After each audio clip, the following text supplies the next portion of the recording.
गैरीजी काय म्हणतोय तुमचा कुतुबशाह? महाराज, कुतुबशहाच्या मनात सुरुवातीला तुमच्याबद्दल भ्या होतं, पण ते भ्या आता सगळं गेले. प्रल्हाद पंत निराजींनी आपली कामगिरी चोख केली. अहो ते मादांना नाकांना तर तुमचे भक्त झालेत महाराज. असं म्हणजे निराजी पंतांचे चिरंजीव प्रल्हाद पंत कसोटी सुधारले तर? अहो मोठी अवघड कामगिरी पर यांनी सोपी केली. आणि एक गोष्ट आहे महाराज, आपल्या स्वराज्यातल्या प्रजेच्या मनात जेवढा तुमच्याबद्दल आदर आहे तेवढाच आदर तिथल्या प्रजेच्या मनात पण तुमच्याबद्दल झालाय. चला म्हणजे दक्षिण मोहिमेचा मार्ग आता निर्धोक झाला तर? नाही महाराज, भागानगरला जाताना मध्ये विजापूरकरांच्या अंमलाखालचं एक ठाण आहे ज्याला आपण दख्खनचा दरवाजा म्हणतो. कोपळचा ठाणा? जी, कोपळचं ठाणं. कोपळचा ठाणेदार हुसेन खान आपल्यावर हल्ल्याच्या तयारीत आहे आणि ही खबर पक्की आहे. हुसैन खान? या हुसैन खान बद्दल प्रजेचं काय मत? प्रजा त्याच्या जुलमाला त्रासून गेलीये महाराज. ठीक, आपले काही खबरगीर तिथे ठेवा. जी महाराज. बरं, आमच्या बंधूंचं एकोजी राजांच्याही काही प्रतिक्रिया असेलच? जी महाराज. नाही म्हणजे आपण येणार ही खबर त्यांना पोहोचवली होती, पण त्यांच्याकडून पाहिजे तसा उत्साह नाही दिसला. आमची त्यांच्याशी प्रत्यक्ष भेट झाली की मगच त्यांचा उत्साह वाढेल कदाचित. एकूण काय भैरजी, तर दक्षिणेत निघायला आम्ही तयार, बरोबर? जी महाराज, तुम्ही कधीही निघा. पुढचा सगळा मार्ग निर्धोक आहे आणि तुम्ही जसजसं पुढे जाल तस तसं राजकारण बदलत जाईल. उत्तम. भैरजी, आता दक्षिणेबद्दल आमच्या मनात कोणताही किंतु परंतु नाही, परंतु रायगडही तितकाच निर्धोक आहे का?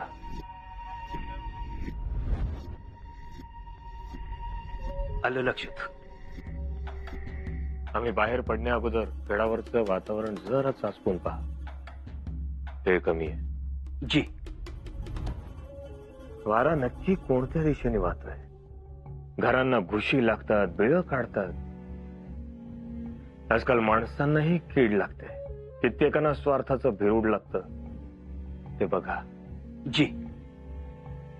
आमची दक्षिण मोहीम निर्धोक होण्यासाठी रायगड निर्धास्त हवा. कानोसा घ्या. कोणतीही शंका आली तर आम्हाला तातडीनं कळवा. भैरजी, पुढचं जवळपास 1-1.5 वर्ष आम्ही गडावर नसणार. त्यामुळे रायगडाला जर काही धोका असेल तर तो कुठून आहे, कोणत्या दिशेने आहे हे आपल्याला कळायला हवं. घरट्याच्या आसपास सापांची चाहूल असेल तर आकाशातील उंच भरारीला काहीच अर्थ राहत नाही. कामाला लागा. फौजेची शेवटची तुकडी गडावरून बाहेर पडण्या अगोदर जर काही खबर मिळाली तर आम्ही नक्कीच त्यावर विचार करू, कारण ते स्वराज्य हिताचं असेल. जी महाराज, इत्यंभूत खबर तुमच्यापर्यंत पोहोचवतो.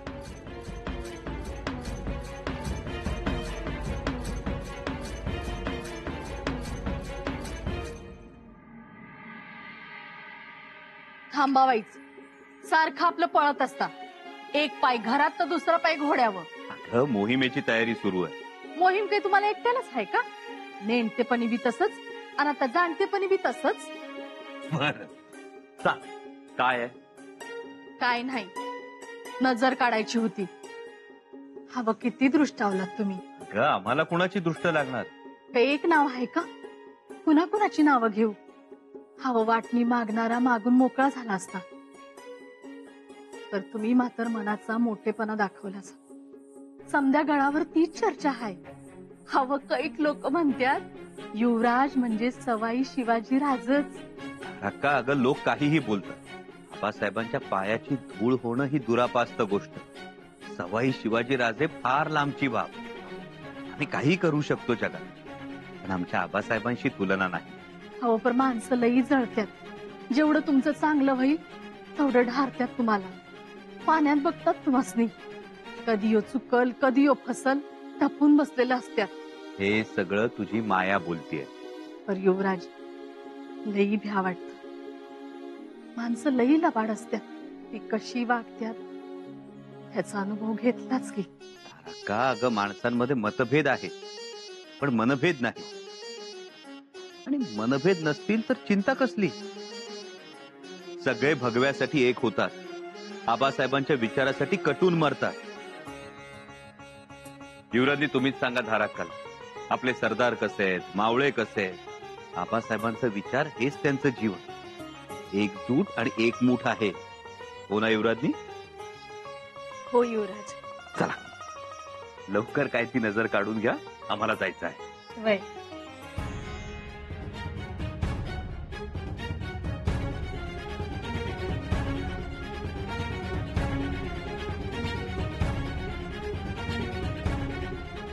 जावा आता, जावा बिनघोर.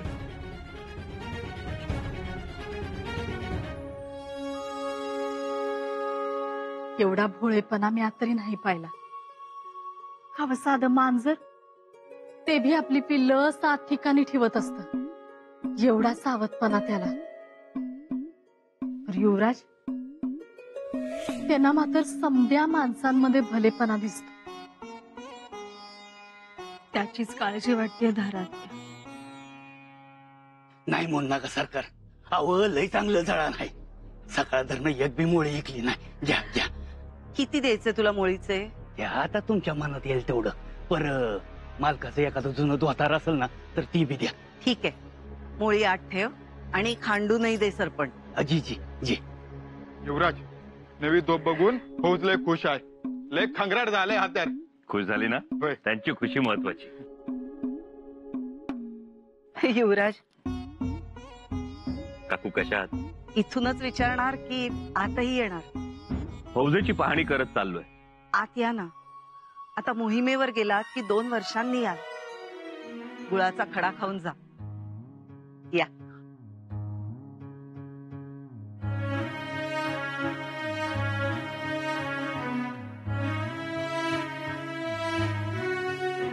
बसा, मी आलेच.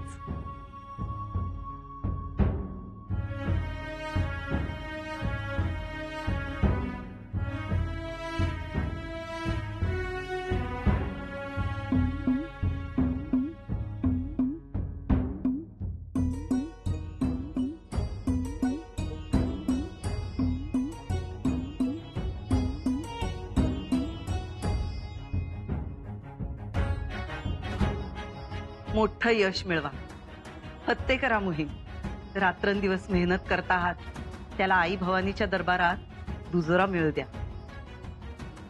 तुमचे आशीर्वाद पाठीशी असू द्या. तोंड गोड करा. घ्या.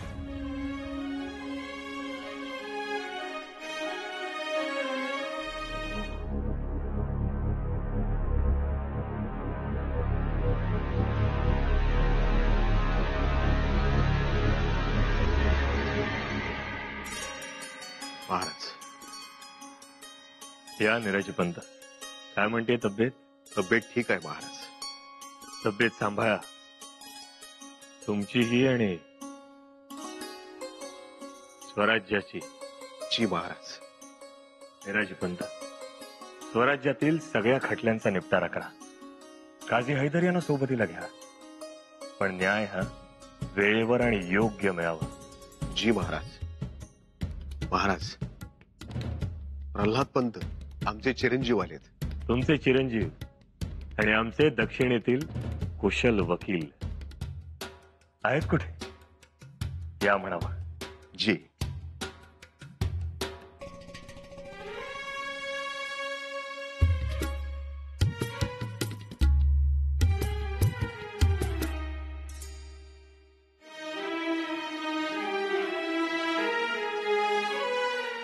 महाराज,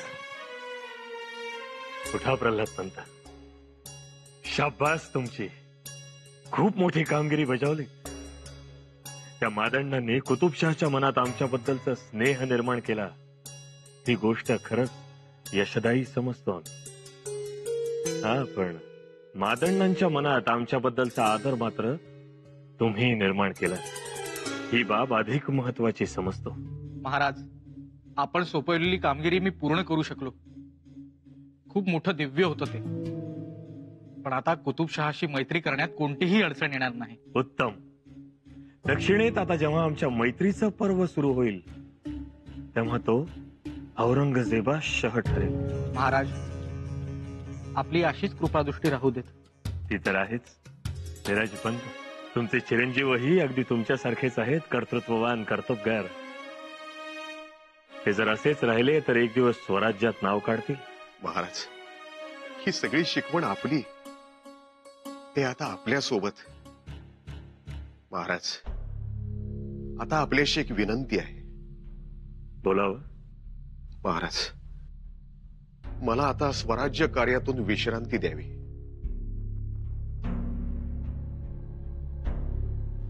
राजपंत, वयही झालं आणि आता आजारपणे पाठीशी लागले. पण मग स्वराज्य कोण सांभाळणार? आहेत तर मोरोपंत पेशवे, अनाजी पंत आहेत. झालंच तर हंबीरराव, बाळाजी चिटणीस, दत्तोपंत, आणखी बरी. आज अचानक पेचाट टाकलं पंत. एवढे सद्भाग्य युवराज आमच्या वाड्यात. अहो, मोठ्या मिनत्या केल्या तेव्हा आत आले. बरे बोलावले. मग औक्षणही केलं. मोहिमेवर जायच्या आधी करायचं होतं. काकू, तुम्ही औक्षण केलं, पण यांच्या आशीर्वादाची कमतरता होती, ती आता पूर्ण झाली. या निमित्तानं स्वराज्याचे पेशवे आणि स्वराज्याचे सुरनीस आम्हाला आशीर्वाद तरी देतील. हो युवराज, नको नको. हो असं काय, उलटी गंगा वाहिलीये का कधी? नको. आणि आमचे आशीर्वाद सदैव तुमच्या पाठीशी आहेतच. ते तर आहेतच. पंत महाराजांचा कोणत्याही क्षणी आदेश निघू शकतो. प्रल्हाद पंतही गडावर दाखल झाले आहेत. त्यांनी हिरवं निशाण दाखवलं आहे.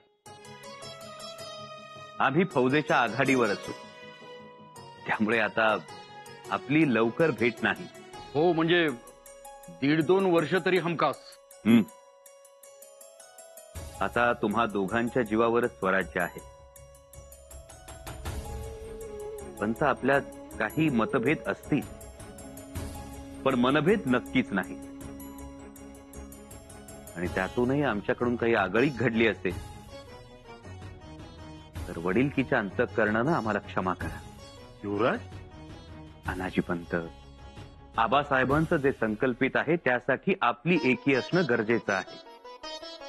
युवराज, तुम्ही काळजी करू नका.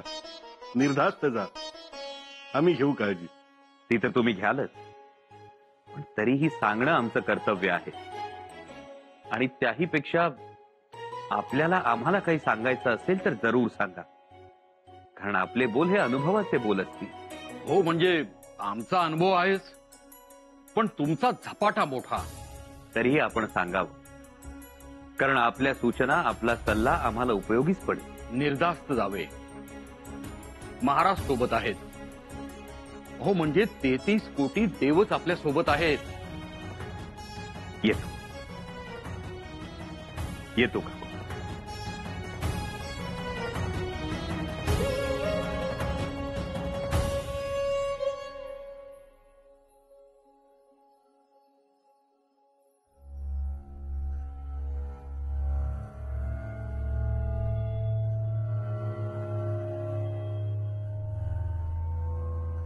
पंत, दिल साफ आहे युवराजांचा. दिल साफ आहे की दिलात साप आहे हे तुम्ही ठरवत बसा. पण शेवटी यावंच लागले की नाही आमच्या दारात. मग आज पाया पडलेत, त्या लोळण घेतील बघा. हो, घालतीलच. आता दक्षिणेत निघालेत, परत आले सुखरूप म्हणजे मिळवलं. म्हणजे पंत, अहो रणभूमी ती. कुठून बाण येतो, भाला येतो, कुठून गोळी येते, गोळा येतो. कुणाच्या जीवाची हमी देता येते का? खरं आहे तुमचं. आणि तशीही दक्षिण ही संभाजी नावाला धार्जिण नाही. मी समजलो नाही. अहो, महाराजांचे थोरले बंधू संभाजीराजे, तिकडेच त्यांना तोफेचा गोळा लागला ना.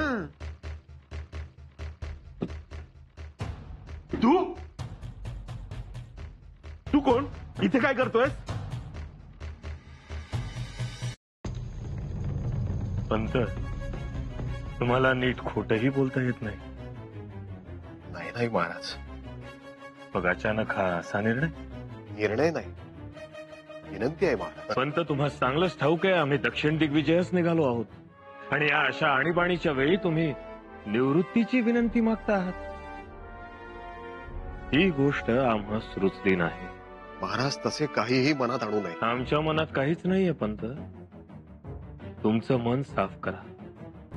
आजारपणाच्या मागे दडून चिरंजीवांना पुढे करू नका. महाराज काय झालंय पंत?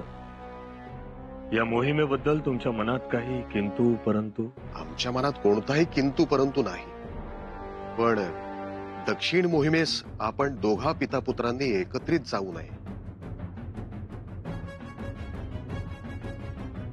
कारण आपण दूरचे पाहण्यात समर्थ आहात, परंतु रणांगणावर कोणती वेळ कशी येईल हे सांगता येत नाही. म्हणून आमची एवढी विनंती होती की. परंतु बाबा, दक्षिण अशी अडचणीची नाही. दक्षिणेचे वातावरण तर असे आहे की ज्या दिवशी आपल्या फौजा कूच करतील त्या दिवशी आपल्याला दक्षिण काबीज करता येईल. हुसेन मियानीचा विरोध होईल, पण तो सहज मोडून काढता येईल. आमच्या डोळ्यासमोर देवगिरी दिसतो. देवगिरीचा पितापुत्रांचा जसा एकत्रित पराभव झाला, त्यामुळे देवगिरीचा एकाच वेळी धाक संपला.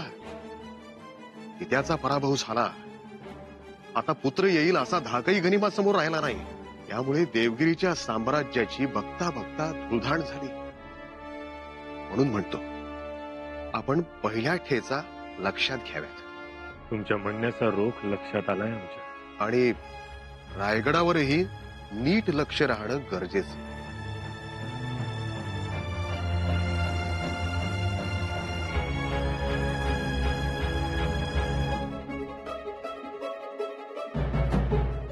आम्ही असं जरूर विचार करू. या आपण.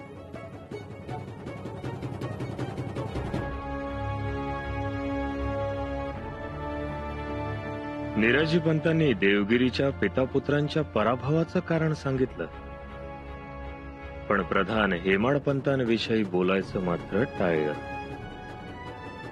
याचा अर्थ एकच. निराजी पंतांनी हा आपल्याला एक इशारा दिलाय. कुठेतरी पाणी मुरतंय. जिमी मुळे घ्या, जळण घेऊन आलो तुझी. सरकार, तुमचं जरा जुनं धोतार असेल तर द्या की गरीबाला. अन्न थोडा दाम बी द्या. दाम? दाम कोणाला मागतोस? अरे, सुरनिसाच्या घरी मुळी घेऊन आलायस. सुरनिसाकडनं कधी दाम घेतात का रे? असं काय करताय सरकार? अहो, एवढं मोठं माणूस तुम्ही, जरा हात बी मोकळा ठेवा की. मी? अहो, एवढ्या मोठ्या माणसानं तुमच्या पायाला हात लावला आणि तोच पाय तुम्ही माझ्या पोटावर देताय वय. नाहीतर असं करा, मला ना 4 भाकरीचं पीठ द्या. हा पैसा. हे घे तुझं दाम. जी जी सरपण फोडून ठेव बाबा. जी जी जी. सगळं सरपण फोडतो. झालं? हा. मिळाले? हा. निक. नाही, पर ते सरपण. चल जा.